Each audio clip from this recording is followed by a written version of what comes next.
حقوق مملکت‌های مهاجران میراثی در خارج کشور تا آخر سال جاری حکومت مملکت با مقصد رشد باثبات ساحه معارف همچون سمتی افضلناک 508 و 527 وسیله شماره کودکانی که در این مؤسسه با تعلیم و تربیت فرا گرفتند سال 2012 711 مرکزهای انکشاف کودکان هر سال و صنف یکم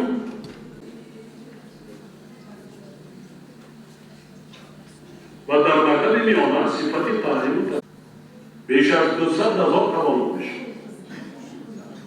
20% داوطلبان و پدر و مادران آنها از نتیجه امتحانهای والدین کلاس‌آلان و خویش تباران با چنین جوانان همیشه در علاقه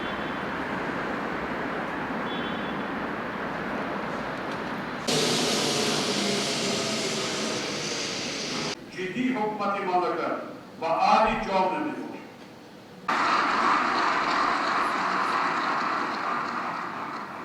با وجود دستگیری از حقوق و منفعت‌های زنان و جوانان در این سمت من از جانب مردم درخواست‌های زیاد بیشتر که کرده بعضی سلامتی آنها را به اعتبار نمی‌گیرد.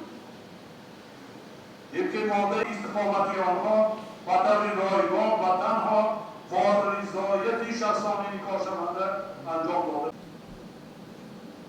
امروز در قلمرو کشور هر نفر کودکان و نوجوانان معلومی تا 18 ساله از جانب دولت بعضی سلامتی آنها را به اعتبار نمی‌گیرد.